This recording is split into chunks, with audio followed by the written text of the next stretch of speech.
21장 15절로 실 말씀입니다. 요한복음 21장 15절로 18절 말씀입니다.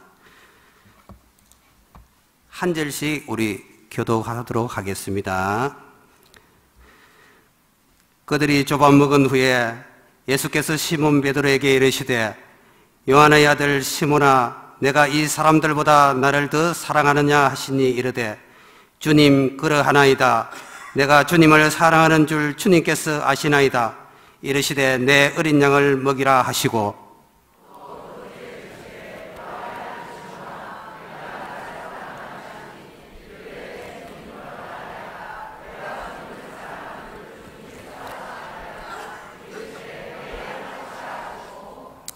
세 번째 이르시되 요한의 아들 시몬아 내가 나를 사랑하느냐 하시니 주께서 세 번째 내가 나를 사랑하느냐 하심으로 베드로가 근심하여 이르되 주님 모든 것을 아시오매 내가 주님을 사랑하는 줄 주님께서 아시나이다.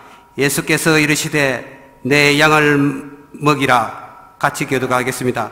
내가 진실로 진실로 내게 이르노니 내가 젊어서는 스스로 뛰뛰고 원하는 곳으로 다녔거니와 늙어서는 내 팔을 벌리리니 남이 내게 띠띠우고 원하지 아니하는 곳으로 데려가리라. 아멘.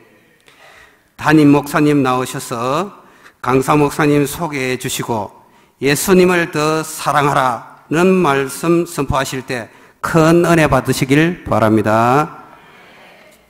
할렐루야. 좋은 저녁입니다. 하나님의 은혜가 한 분 한 분에게 함께 하시기를 주의 이름으로 축원을 드립니다. 옆 사람과 한번 인사하십시다. 예, 세 사람 이상씩. 주님을 더 사랑합시다. 주님을 제1로 사랑합시다. 예. 먼저 교회 앞에 광고 말씀드리도록 하겠습니다. 우리 항존직 피택자 교육이 정말 힘들게 어렵게 진행되고 있습니다. 저도 교육받는 마음으로 새벽 기도를 열심히 하다 보니까 참 수십 년 동안 체질화된 여하튼 몸이지만 말이죠. 예, 힘들긴 하다 하는 이런 생각을 하게 되어졌는데 여러분들은 얼마나 힘이 드십니까?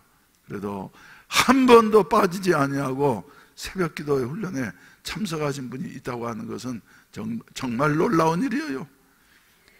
피택 되기 전에는 새벽 기도 나온 것이 그저 한 37년 동안에 10번이나 될까 못 될까. 그런데 피택 되고 나니까 말이죠, 한 번도 빠지지 않아. 한 번도. 저 멀리서 나오시고 말이죠. 그래서 어쩔 때까지요, 코피 터질 때까지, 예? 코피 터질 때까지 항존직 훈련하는 교회는 우리 교회밖에 없을 거예요. 그래서 좋은 일꾼들이 되시기를 주의 이름으로 축원을 드립니다. 그래서 펜테코스탈 신앙 체질로 변화되셔서 하나님 앞에 영광 돌릴 수 있게 되시기를 바랍니다. 할렐루야. 이번 주에는 특별한 주가 아닙니다. 그래서 화요일 날 사정이 있기 때문에 일꾼 성경 공부를 화요일 날 하지 못하고 그리고 월요일 날 하려고 했어요. 그랬더니 월요일은 또 못 나온다고 그러면서 교인들 의견이 수요일 저녁 예배 후에 하면 어떻냐고. 그래서 요사이는 제가 말이죠, 교인들 의견을 될 수 있는 대로 수용합니다. 수요일 저녁에 한다고 한 사실을 기억하시기를 바랍니다. 아멘. 화요일 날 혹시 나오시는 분이 계시면은 기도하시고 1시간 반 동안 기도하시고 돌아가시면 더 은혜스러울 것 같습니다. 나머지는 말이죠, 여러분들이 주보를 참고하시기를 바랍니다. 그리고 교회 달력이 나와 있으니까 사무실에서 필요한 대로 각 세대당 한 분씩이니까 꼭 받아가셔서 잘 활용하시고 늘 기도하실 수 있기를 바랍니다. 오늘은 이제 우리 강사 목사님을 소개해 드리도록 하겠어요. 성함은 이름도 아름다운 홍영자 준자. 그래서 우리 홍영준 목사님께서는 우리 교단이 지금부터 1954년도에 세워졌으니까 말이죠.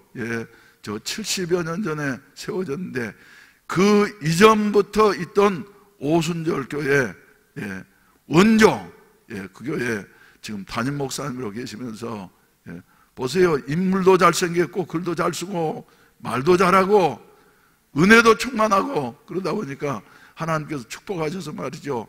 예배당을 잘 짓게 하셔서 지금 예배당이 내가 알기로는 기초공사를 마치고 이제 한참 예배당이 올라가는 이와 같은 단계에 있으시다고 하는 이와 같은 사실입니다. 그래서 오늘 저녁에 이 말씀을 근거로 해서 설교해 주실 때 그 은혜가 우리에게 넘치게 되시기를 바랍니다. 은혜 받으십시다. 성령 받으십시다. 설교하시기 전에 드리는 헌금을 위해서 축복 기도해 주시고 말씀 선포하시겠습니다. 나오실 때 환영하십시다. 할렐루야. 할렐루야.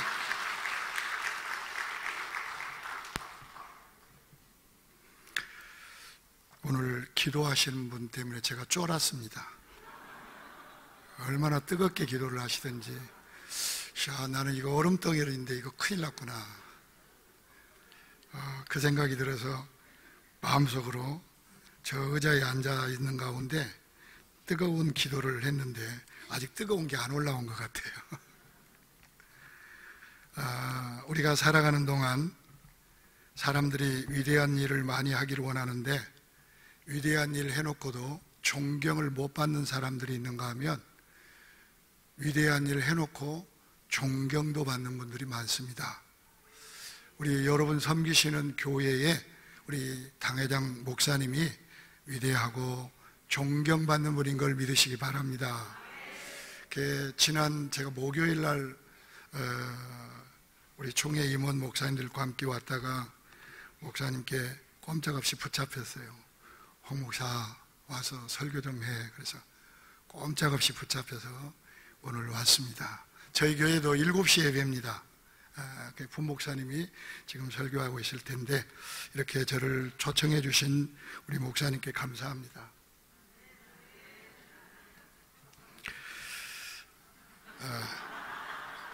오늘 말씀은 다 잘 알고 계시죠?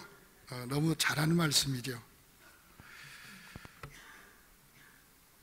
성경을 보니까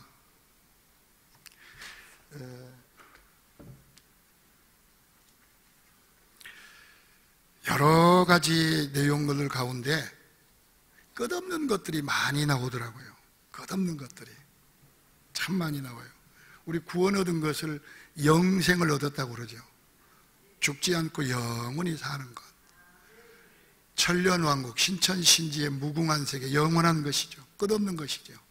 그런데 그 중에 여러 가지 것 중에 두 가지를 뽑아서 이야기를 하라고 하면 뭐가 있을까 하고 생각을 하다가 하나님의 끝없는 사랑, 그런데 하나님의 끝없는 사랑에 반대되는 인간의 끝없는 욕심, 그게 두 가지가 느껴지더라고요. 하나님의 사랑은 끝이 없습니다. 얼마나 우리에게 큰 사랑을 베푸시고 얼마나 큰 은혜를 주시는지, 저와 여러분이 지구촌에 아무도 없고 여러분 혼자만 있어도 하나님은 끝없는 사랑 때문에 예수님을 보내실 분입니다. 아멘. 지구에 한 사람이라도 죄인이 있다면 예수 그리스도를 이 땅에 보내셔서 그 죄인을 위하여 십자가에 죽으시게 하기까지 사랑하시는 끝없는 사랑을 가지신 분이 우리 하나님이십니다. 그런데 어느 날 우리 주님이 사랑하는 제자 베드로를 만나게 하여 갈릴리 바다의 두 번째 만남을 하셨습니다. 만나서 주님, 요한의 아들 시몬아, 네가 나를 사랑하느냐? 그렇게 물으셨는데 처음 물으셨던 내용 가운데에는 내가 이 사람들보다, 다른 제자들보다 나를 더 사랑하느냐라고 묻는 겁니다. 그냥 사랑하느냐라고 계속 물었으면 아마 베드로도 자신 있게 주님, 내가 주님 사랑합니다 라고 했을 텐데 저 사람들보다 네가 나를 더 사랑하느냐, 그 더라고 하는 말 단어 하나 때문에 베드로도 상당히 흔들렸던 것 같아요. 러시아의 유명한 작가, 세계적인 소설가 돌스토이가 한 번은 여행을 하다가 어느 주막에 들리게 됐습니다. 성경에 예루살렘에서 여리고로 내려가다가 강도 만난 사람이 주막에 들려서 사마리아인이 돌봐주는 내용이 나오는데, 지금이야 주막이라고 그러면 사람들이 모르죠. 그러나 연령이 좀 있으신 분들은 주막을 알죠. 하룻밤을 자게 되었는데 그 다음날 아침 주막집을 나오게 될 때에 뜻밖의 일이 발생했습니다. 어린 아이가 누워있는데 누워있는 아이가 자기를 보는 순간 막 우는 거예요. 울면서 돌스토이가 들고 있는 빨간 가방을 갖고 싶다고 엄마한테 얼마나 생태를 쓰고 조르든지 울음도 그치지 않고 그 가방을 달라고, 갖고 싶다고 그렇게 보채는 거예요. 그런데 이 돌스토이는 거기에다가 뭘 담아가지고 지금 목적지를 향하여서 여행을 마치고 와야 되는데 가방이 없으면 안 되는데 줄 수가 없어. 애야, 조금만 기다려라. 내가 여행을 다 마치고 돌아오는 길이 다시 이 길로 가는 길인데 그때 들려서 너에게 이 가방을 주마 약속을 했습니다. 그리고 별 생각 없이 돌스토이는 그 주막집을 나와 자기의 원하는 목적지를 향하여 여행을 하게 됩니다. 며칠 후 돌스토이는 다시 되돌아오는 길에 그 주막에 들렸습니다. 아주머니를 부릅니다. 아주머니가 나왔습니다. 그 아이에게 가방을 주려고 다시 돌아왔다고 이야기를 하는 순간 그렇게 이야기를 합니다. 그 아이는 손님이 가신 그날 저녁에 죽고 말았습니다. 그토록 빨간 가방을 갖고 싶다 하더니 며칠을 기다리지도 못하고 그날 저녁 열이 많이 나면서 죽어서 장례를 치렀습니다. 그러자 이 돌스토이가 마음이 너무 아파서 그 어머니를 앞세우고 어디다 묻었는지 그 아이의 무덤을 안내해달라고 해서 그 무덤가로 찾아갑니다. 그 아이의 마지막 소원을 들어주지 못한 감성이 풍부한 소설가, 그 무덤가에 가서 가방을 내려놓고 묵념을 합니다. 돌스토이는 하나님을 잘 섬겼던 사람입니다.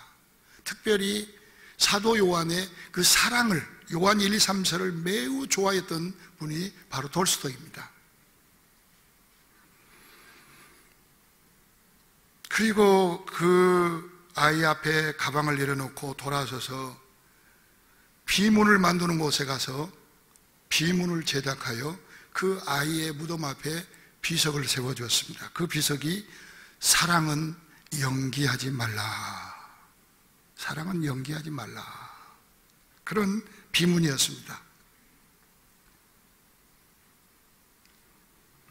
그런데 그 이후에 이 돌스토이가 그런 사건을 경험하고 나서 사랑을 베풀 일이 있으면 즉시 베푸는 거예요. 그러면서 그는 요한 1, 2, 3서의 사랑의 사도의 그 말씀을 너무너무 좋아했어요. 그리고 그는 강연을 하는 가운데 이런 얘기를 했어요. 사랑은 지금 쓸 수 있는 현금이다. 아멘. 사랑은 지금 쓸 수 있는 현금이다. 사랑은 언제든지 돈을 가지고 내 수중에 있으면 현금인데, 사랑은 언제든지 내 수중에 있다는 거예요. 내가 베풀기를 원하면 현금을 쓰듯이 얼마든지 쓸 수 있는 것이 사랑인데, 사랑은 연기하지 말라. 사랑은 쓸 수 있는, 지금 쓸 수 있는 현금과 같은 것이다 라고 외쳤다고 합니다.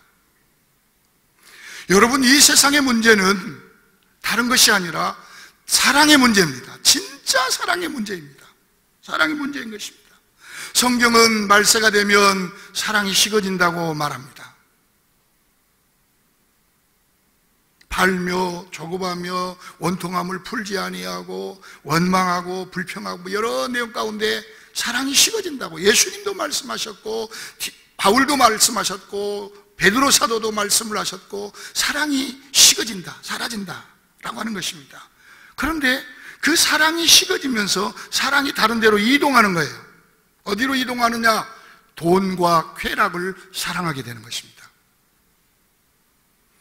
물질 문명이 발달되어지고 나면 많은 물질로 인하여 사람들은 사람을 사랑하고 영혼을 사랑하는 것이 아니라 돈과 쾌락을 사랑하는 쪽으로 그 사랑을 이동시켜 살아가는 것입니다. 그래서 사도 바울은 이야기합니다. 돈을 사랑하지 말라. 일만하게 뿌리가 거기서 나온 것이다. 돈을 사랑하니까 사람들은 어떻게 달라지느냐? 사람을 이용해 먹고 돈을 취하는 거예요. 그러나 우리 그리스도인은 돈을 이용해서 사람을 사랑하는 자가 우리 기독교인인 줄로 믿습니다. 그러나 세상은 반대예요. 돈 벌려고 그러면 사랑을 이용해 먹고 사기치고 후려먹고 별짓을 다 하죠. 거짓말도 치고. 그러나 우리는 영혼을 사랑하고 사람을 사랑하기 때문에 돈을 이용해서 사람과 영혼을 사랑하는 일들을 위하여 우리가 힘쓰고 애쓰는데, 그것이 우리가 하나님 앞에 드리는 헌금 아닙니까? 인간 사회에 점점 커져가는 문제들을 해결할 수 있는 것은 여러 가지 것들이 있겠지만, 참된 사랑의 회복을 하면 모든 문제는 해결되는 것입니다.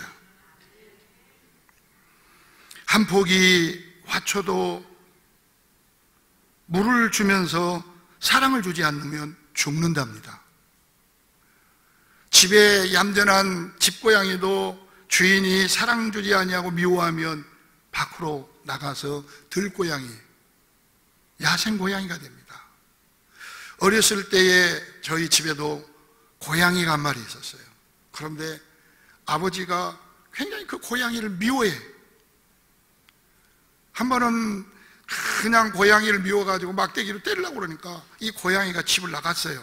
그런데 그 다음날 아침에 희한한 일이 벌어졌어요.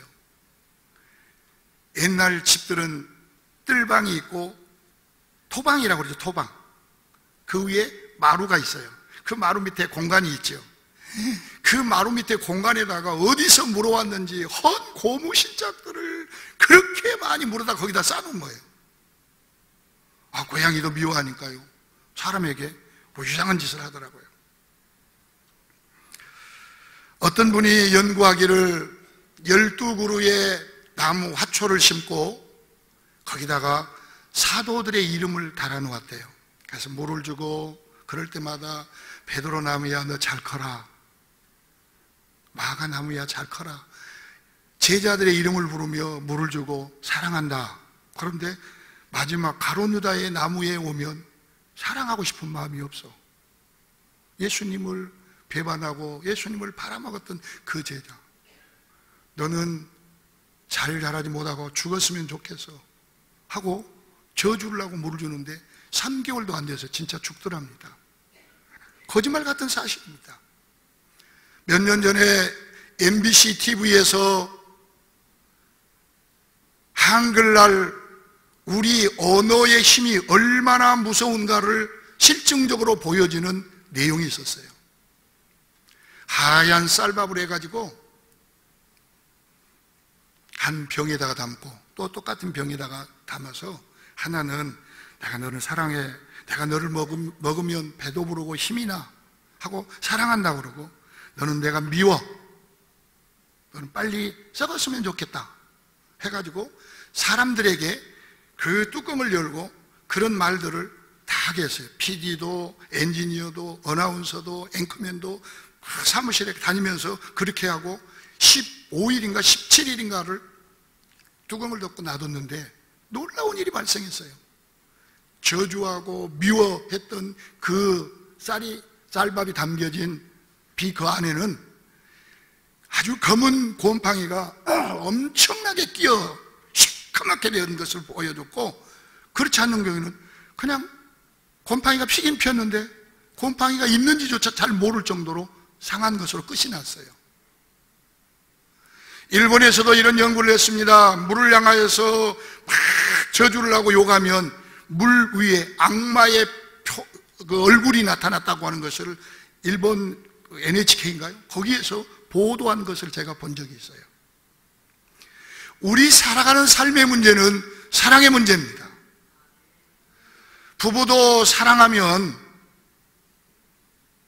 7자 침대 가지고도 충분하지만 사랑하지 않으면 70자 침대도 좁아요. 등 돌리고 점점 멀어져. 그게 우리 사람의 모습인 것입니다. 오늘 우리는 예수님을 사랑하되 진정으로 참사랑으로 주님을 더 사랑할 수 있기를 예수 이름으로 축원합니다. 장례를 목회자는 많이 치르게 되죠. 장례를 치르고 돌아오는 길에 그 남편 장례를 치르고 돌아온 여자 집사님들에게 가끔씩 듣는 이야기가 있어요. 목사님, 우리 그이하고 30년 살았는데 아직도 그가 누구인지를 모르겠어요. 그런 사람도 있어요. 그런데 어떤 분은요, 목사님, 저 인간 때문에 나는 25년간 식모살이밖에 못했어요. 그런 사람도 있어요. 사랑이 없으면 식모살이 같다는 거예요. 사랑이 없으면 가정도 하숙집과 같은 거예요. 그런데 놀라웠게도 사랑은 두려움을 내쫓는 것이라고. 요한일서 4장 18절에는 사랑 안에는 두려움이 없고 온전한 사랑을 하면 두려움을 내쫓는 것이라고 말씀하고 있어요. 오늘 우리가 예수를 너무 잘 믿기 위해서 주님을 더 사랑해서 열심을 내고 또 더 많이 성전에 나와 기도하고 충성되어 일하면 믿지 않는 사람들이나 믿지 않는 가족들은 맹신자다, 광신자다고 말하지만, 그러나 우리가 주님을 더 사랑하는데 어떡합니까? 우리가 더 사랑하는데.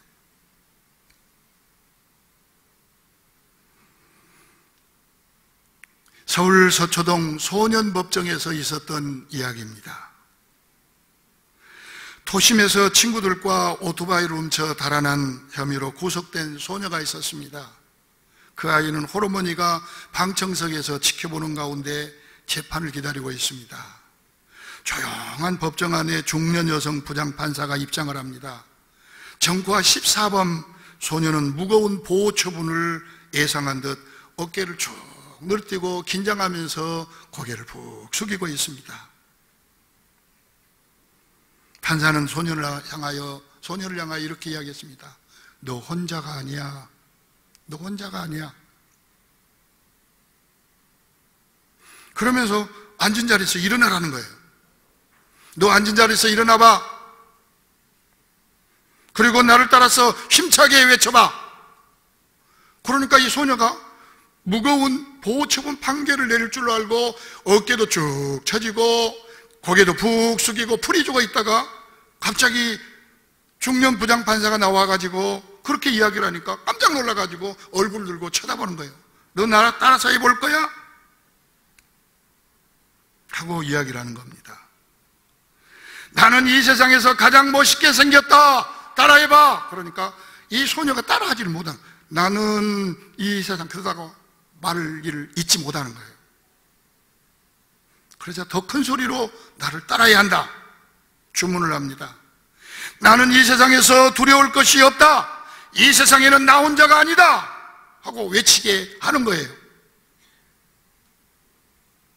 큰 소리로 따라하던 소녀는 이 세상에 나는 혼자가 아니다라고 하는 말을 하는 순간 눈물을 주르르 흐르는 거예요.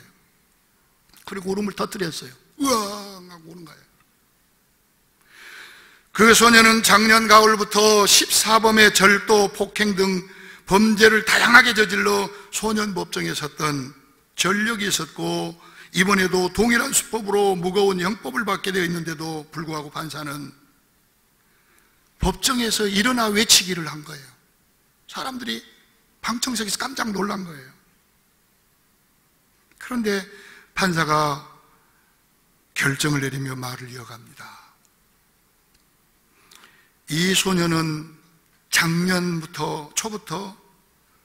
초까지는 아주 어려운 환경에 있었지만 모범 학생이었고 공부도 상위권 성적을 유지했고 장래 꿈도 간호사가 꿈이었던 소녀입니다. 그런데 작년 초 귀갓길에 불량 남학생들에게 끌려가 집단 폭행을 당하면서 삶이 송두리째 망가진 소녀입니다. 소녀는 당시 후유증으로 병원에 치료를 받았고 그 충격으로 어머니가 된 어머니는 신체 일부가 마비되는 증상을 겪고 있고 소녀는 학교를 겉돌기 시작했습니다. 심지어 비행 청소년들과 어울려 범행을 저지르기 시작한 것입니다. 밤사는 법정에서 지켜보던 참관인들 앞에서 말을 이어갑니다. 이 소녀는 가해자로 재판장에 나왔습니다. 그러나 이 삶이 이렇게 망가진 소녀에게 누가 가해자라고 말할 수 있겠습니까? 이 소녀의 잘못이 있다면, 책임이 있다면 여기에 있는 저와 여러분들이 책임을 져야 할 것입니다. 기성세대가 그를 잘못 다루어 주었습니다.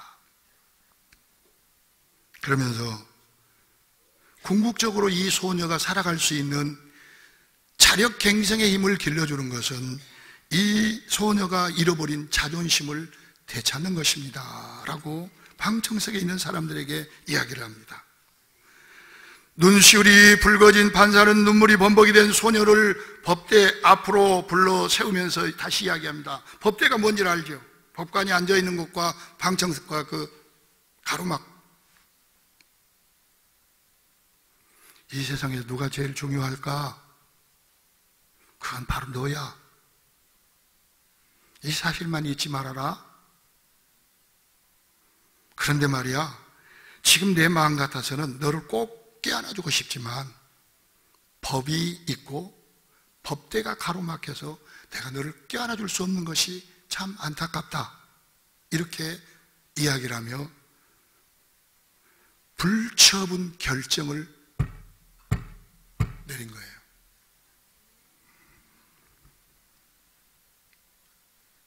이 사람이 누군가 하면 서울가정법원 김기옥 부장판사라고 하는 신앙이 좋은 크리스찬이었습니다. 그래서 그 아이를 많이 돌봐주며 그 아이가 새로운 삶을 살 수 있는 길을 예수 그리스도 안에서 살도록 열어주었다고 하는 놀라운 사실입니다. 법의 판결대로 하면 그는 여지없이 불처분 결정이 아니라 그는 요즘에는 소년원이라고 하지 않지요. 거기에 보내져야 됐을 것입니다. 오늘 이 세상에 많은 문제들이 산재되어 있는데 이 세상의 많은 문제들 가운데에는 진짜 사랑이 있으면 뭔가 새로워지고 변화가 오고 달라지고 놀라운 일들이 일어날 수 있으나 오늘 우리들에게 사랑이 점점 식어져가고 있을 뿐만 아니라 예수님을 사랑하는 마음마저도 식어져가는, 주님을 사랑하는 마음도 식어져가는 우리 그리스도인이 되어가고 있지 않습니까? 예수님은 베드로야 네가 나를 사랑하느냐라고 물을 때 나를 너 이 사람들보다 더 사랑하느냐 물어봅니다. 예수님을 사랑하는 삶이 얼마나 중요한가를 우리는 사실 많이 모르고 살 때가 있습니다. 주님을 사랑한다고 고백하면서도. 그런데 사람은 무엇을 사랑하느냐에 따라 인생이 크게 달라지는 거예요. 돈을 사랑하면 어떻게 된다고요? 사람을 이용해 먹는 사람이 되고, 사람의 영혼을 사랑하면 돈을 이용해서 그 영혼을 사랑할 수 있는 길을 걸어가는 것입니다. 사랑의 대상이 하나님이 되면 우리의 인생은 팔자를 고치는 것이요, 우리의 영원한 구주가 되신 주님을 더 사랑하면 내가 사랑하는 것보다 더 많은 은혜를 주시는 분, 그분이 바로 우리 예수 그리스도이신 줄로 믿습니다. 그런데 주님은 두 번째 이제 바닷가에서 만나잖아요. 베드로가 많은 사람들이 성경을 해석할 때에 혼자서 그냥 바닷가에 고기잡이 하러 가지 다른 사람 6명이나 선동해가지고 데려갔다고 이야기하지만 베드로의 모습을 보면 선동해서 데려간 이유가 있어요. 내가 부활하면 너희들보다 먼저 갈릴리가 있을 터인데 갈릴리에서 만나자고 그랬거든요. 베드로는 그걸 기억하고 있었어요. 선동해가지고 업으로 돌아가기 위해서 야, 나 물고기 잡으러 간다 해가지고 외쳐서 다른 사람까지 끌고 간 게 아니고 분명히 주님이 거기에 나타나실 것을 베드로는 알고 있었어요. 그래서 제자들이 고기를 잡고 있다가 주님이시다 그러니까 제일 먼저 누가 뛰어갔어요? 베드로가 뛰어가요. 베드로가 아직 무태에 배를 대지 않았는데도 그냥 바닷가로 뛰어내리면서 갑니다. 주님이시다라고 외치는 사람이 제일 먼저 주님에게 뛰어가야 될 텐데 베드로가 제일 먼저 뛰어가는 거예요. 왜? 거기에 주님이 올 것을 그는 기대하고 있었기 때문에 그런 것입니다. 그런데 그 베드로에게 주님이 야, 너 내한테 앞으로 얼마나 충성 잘할래? 너 바닷가에 또 다시 왔냐? 그렇게 물어보지 않았다는 것입니다. 너 어떻게 앞으로 사역할래? 힘들어도 나 부인하지 않고 나 따를래? 그렇게 묻지 아니하고 요한의 아들 시몬아, 이 사람들보다 네가 나를 더 사랑하느냐? 사랑을 물었던 것입니다. 여러분, 오늘 우리가 주님을 더 사랑하면 그 안에서 모든 문제는 해결될 수 있을 줄로 믿습니다. 회개하라고 해도 회개가 안 되지만 주님을 사랑하면 사랑하는 주님 앞에 바로 서기 하여 우리는 얼마든지 회개의 눈물을 흘리며 고백할 수 있게 되는 것이기, 주님을 사랑하지 않으면 회개하라고 하는 말씀을 아무리 외쳐들어도 우리는 회개할 수가 없는 것입니다. 사랑하는 사람 앞에 잘못한 것을 시침이 떼고 나 안 했다고 그럴까요? 그럴 수 없어요. 진짜 사랑하면 잘못해서 미안해, 여보 미안해요, 아들아 미안하다, 내가 잠깐 착각했다. 사랑하는 것 때문에 내 모든 것들을 솔직하게 다 털어내올 수 있는 것입니다. 그러므로 우리는 사랑하면 사랑하는 대상에게 매이게 됩니다. 사랑하는 사람, 연인이 사랑하다가 금방 헤어져서 잠자리에 들어와서 침대에 앉아서도 지금 집에 잘 들어갔어? 문자 톡 쏘고 나 곧 잘 거다. 금방 재미있는 이야기하고 사랑 나누고 왔는데도 사랑하는 것 때문에 그 사람에게 매이는 것처럼 우리가 다른 사람보다 더 주님을 사랑하면 우리는 주님에게 얼마든지 매여서 은혜의 길, 축복의 길, 평안의 길, 영생을 얻는 길, 축복을 누릴 수 있는 길로 나가며 감동받는 삶에서 감동 주는 삶으로 달라질 수 있는 축복의 길을 열어갈 줄로 믿습니다. 그래서 제가 서두에 이 세상에 나 혼자만 남아있어도 주님, 우리 하나님은 우리 예수님을 이 땅에 보내신다니까요. 그 정도로 우리를 사랑하시는 분, 그 사랑을 안고 오신 분, 그분이 바로 우리 주 예수 그리스도이신 줄로 믿습니다. 한 대학의 총장님이 제자가 결혼을 하는데 주례를 해달라고 해서 주례를 했답니다. 그런데 신랑 신부에게 무슨 얘기를 들려줘야 평생 기억하며 살 수 있을까? 신랑 신부에게 주례를 하면서 신랑 신부 아담과 하와가 하나님의 주례 가운데 에덴동산에서 결혼식을 했는데 아담이 하나님을 향하여 배필을 지어주니까 뭐라고 했지? 뼈 중에 뼈요, 살 중에 살입니다 라고 고백했잖아요. 그런데 왜 살 중에 살이요, 뼈 중에 뼈요 이렇게 말하지 않고 뼈 중에 뼈요, 살 중에 살이라고 말했을까 하는 이야기를 주례사로 들려주는 거예요. 천박한 사랑은 살부터 시작하지만 진짜 사랑은 뼛속 깊이 느껴지는 사랑을 하는 것이기 때문에 그런다 라고 들려줬다고 하는 것입니다. 그렇지요. 숭고한 사랑은 상대의 아픔을 자기 뼈가 아픈 고통처럼 느끼는 것이 진짜 사랑인 거죠. 진짜 사랑인 거죠. 그런 사랑이 오래 갈 수 있는 것이요, 뼈 아픈 고통의 나눔은 무엇 때문에 사랑하는 것이 아니라 하박국 선지자처럼 그럼에도 불구하고 주님을 사랑하게 되는 줄로 믿습니다. 외양간에 뭐가 없고 감람나무에 뭐가 없고 저 포도나무에 뭐가 없을지라도 나는 여호와로 말미암아 즐거워하리다. 그럼에도 불구하고 무엇 때문에, 내게 응답해 주신 것 때문에, 무슨 조건 때문에 주님을 사랑하는 것이 아니라, 그런 것이 내게 없을지라도 사랑할 수 있는 사랑은 그럼에도 불구하고 사랑인데, 뼈 중에 뼈, 이것이 바로 그런 사랑이다 라고 들려주었다고 합니다. 그러면 오늘 말씀 가운데 예수님을 더 사랑하는 것이 어떻게 하는 것일까 하는 것입니다. 주님, 제가 주님 더 사랑해요, 입술로 말한다고 되는 것인가? 그냥 단순히 어떤 봉사만 한다고 하는 것인가? 여러분, 주님을 더 사랑하는 것은 여러분이 섬기는 교회를 사랑하는 것입니다. 아멘. 교회는 주님의 몸입니다. 오늘 우리가 주님을 더 사랑하는 것은 하나님이 영원한 생명을 우리에게 주시게 하여 구원을 선포하는 그런 놀라운 하나님의 교회를 더 사랑하는 것이 주님을 사랑하는 것이요, 여기에 세우신 담임 목사님을 더 사랑하는 것이 바로 왕권과 선지자권과 제사장권을 한 몸에 주어서 그리스도의 복음을 외치게 하는 담임 목사님을 사랑하는 것이 주님을 사랑하는 것입니다. 할렐루야. 무슨 소리 하느냐고, 예수님 사랑하는 것하고 주님 사랑하는 것 같으냐고 그렇게 이야기들을 하는 분들도 보게 됩니다.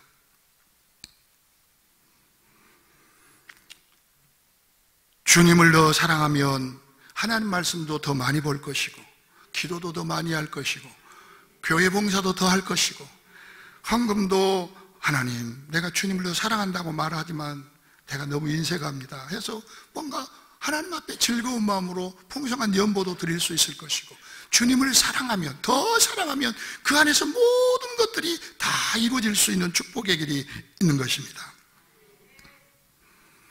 예화 하나를 드리고 말씀을 정리하려고 합니다. 어떤 분이 저에게 보내준 실화예요. 저는 평범한 회사 생활하는 34살의 회사원입니다 라고 시작해가지고 간증을 썼어요. 용인 민속촌근방 회사에서 근무를 할 때에는 회사가 가까이 있고 교통체직도 걸리지 않기 때문에 승용차로 늘 회사에 출퇴근을 했는데, 서울 역삼역에 본사가 있는데 본사에 다녀와야 될 일이 생겨서 아침 일찍 나와가지고 승용차로 갈까? 야, 서울 체증 보통이 아닌데 안 되지. 전철을 타고 갈까 하다가도 아이고, 아침에 콩나물 시루가 돼서 그냥 숨도 헛헛거릴 정도로 힘든데, 그래서 오늘은 시외버스를 한번 타고 가자 해가지고 서울로 가는 버스는 분당에서 많이 있어서 용인 신갈에서 오리역까지 완행으로 운행되는 버스를 탔답니다. 그때가 아침 7시 50분 정도 됐다고 그래요. 그런데 희한하게 다른 때 같으면 이 버스도 10,000원일 텐데 전혀 그런 때와는 달리 의자에 다 앉아있고 4명만 서 있더래요. 그러니까 한가롭고 좋은 버스가 됐죠. 제가 그 지명은 잘 모르겠습니다만은 구성쯤 도착했을 때 막 출발하려고 하는데 할아버지가 뭐 무거운 짐을 들고 그 버스에 올라탔어요. 간신히 탔는데 그냥 버스 요금도 내지 않고 안으로 쑥 들어온 거예요. 그 이제 문을 닫고 운전기사님이 버스를 출발시켰는데 돌아서서 다시 버스 요금함에다가 돈을 넣겠지 하는데 한참 가도 요금을 안 내니까 갑자기 차를 세우더니 승강장도 아닌 곳에서 버스 요금을 내지 않는 손님 내리세요! 그러고 내리라는 거예요. 그러니까 그 할아버지가 지금 어떻게 된 것인지 내 호주머니에 돈이 다 없어져 버리고 지갑도 없어져 버렸는데 나를 조금만 더 태워다가 주면 딸네 집에 내가 가겠노라고. 지금 여기에 무거운 여러 음식들이 들어있는데 이걸 전달을 해줘야 된다고. 안 됩니다, 내리세요! 내려라는 거예요. 그런데 초등학교 4학년쯤 되는 어떤 소녀 초등학생이 운전석으로 툭 튀어오더니 자기 들고 있던 짊어졌던 가방을 내려놓고 가방 속을 막 뒤져가지고 쪽지갑을 찾아내고는 10,000원짜리를 딱 손에 집어들고, 할아버지잖아요! 내가 이 10,000원 줄 테니까 이런 할아버지가 타면 10번도 더 태워주세요! 얼마나 앙칼지게 이 소녀가 이야기를 하든지 그 옆에 있는 사람 귀가 쩌렁쩌렁 아플 정도로, 할아버지잖아요! 내가 10,000원 낼 테니까 이런 할아버지가 타면 10번도 더 태워주세요. 앙칼지게. 그러면서 버스 요금통에다가 10,000원짜리를 집어넣은 거예요. 이걸 뒤쪽에서 물끄러미 쳐다보고 있던 이 34살 회사원이 마음이 캥기는 거라.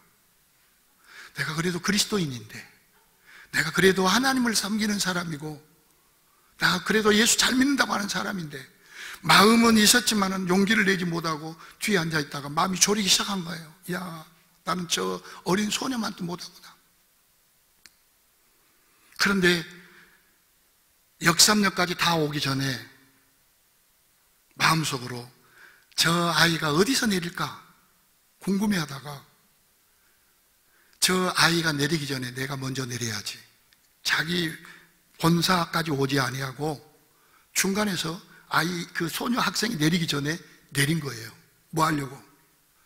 호주머니에 있는 것을 막 집어가지고 10,000원짜리인데 50,000원짜리인데 생각지도 않고 잡히는 대로 그 어린 소녀 가방 속에다가 푹 집어넣고 자기는 내려야 될 때가 아닌 곳에서 내려버린 거예요. 그러면서 그가 간증을 쓴 거예요. 나는 오늘 소녀에게서 주님의 온전한 사랑을 배웠다. 어쩌면 그 소녀도 예수 믿는 아이일 것이다 라고 하는 거예요.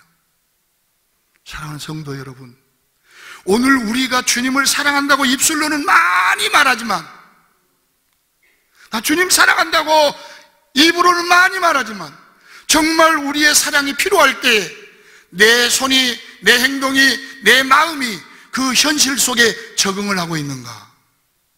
정말 교회가 뭔가를 필요로 하고 있을 때 나의 무슨 특별한 것은 아니지만 주님을 사랑하는 마음으로, 교회를 더 사랑하는 마음으로 내가 주님을 위하여 뭘 할 수 있을 것인가? 우리는 언제든지 그런 판가름을 지어가면서 신앙생활을 해야 할 줄로 믿습니다. 집에 돌아온 그 회사원은 너무너무 마음이 아팠다가 그 어린 학생에게 얼마 줬는지 모르는데 호주머니에서 잡히는 대로 그냥 가방 속에다 쑤셔갖고 자기가 내려야 될 때도 아닌데도 내려서 그 아이가 내리기 전에 나도 그 아이에게 주님 사랑을 베풀어야 되겠다 하는 것입니다. 말씀을 맺습니다. 이런 사랑을 묻고 난 다음에 주님은 베드로를 향하여 말합니다. 내가 진실로 진실로 내게 이르노니 내가 젊어서는 스스로 띠띠고 원하는 곳으로 다녔거니와 늙어서는 내 팔을 벌리니 남이 내게 띠띠우고 원하지 않는 곳으로 데려가리라. 베드로의 마지막 죽음이 어떠할 것인가를 이야기하는 애언하는 말씀입니다. 저는 이 말씀 가운데서 뭘 느끼는가 하면, 베드로가 사랑을 가지고 주님을 섬기고 주님의 복음을 전하는 사도의 길을 걸어갔을 때 굉장히 기뻤을 것입니다. 그런데 오늘 우리들이 나 혼자 누리는 기쁨으로만 사는 것이 아니라, 기쁨은 내 개인적인 것일 수 있으나 이 기쁨이 다른 사람에게도 번지고 다른 사람도 공유하고 있을 때에 그 기쁨은 영광스러운 일이 될 수 있는데, 기쁨을 넘어선 영광스러운 신앙의 차원, 사랑을 넘어선 그 사랑이 하나님의 영광을 드러내는 것만이 아니라 많은 사람들에게 전달되어져서 서로의 기쁨을 나눌 때 나는 영광스러운 존재가 될 수 있는데, 그런 존재적 삶을 살기 원하시는 주님의 메시지가 오늘 이 메시지인 줄로 믿습니다. 우리 모두는 연말을 잘 정리하고 새로운 해를 맞이하기 전에 주님을 더 사랑하는 법을 배워서 2019년에는 정말 내 신앙에 획기적인 변화가 오는, 정말 내가 주님을 더 사랑했다고 고백할 수 있는 저와 여러분이 되기를 예수 이름으로 축복합니다. 기도하겠습니다. 존귀하신 하나님, 은혜를 감사합니다.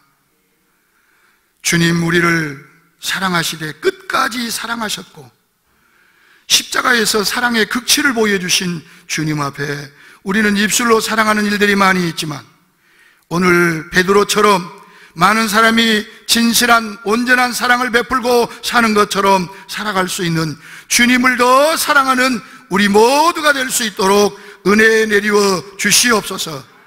정성껏 하나님 앞에 예물을 올려드렸습니다. 기쁘게 받아주시고 하늘에 쌓여지는 보화요 이 땅을 살면서 마르지 않는 축복이 되도록 은혜 위에 은혜를, 축복 위에 축복을, 마음의 평강을, 육체의 건강을, 앞날의 소망을, 하는 일에 형통함으로 채워 주시옵소서. 예수님 이름으로 기도하옵나이다. 아멘.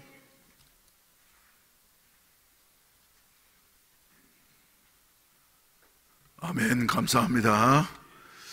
우리에게 큰 은혜가 되어진 줄로 믿습니다.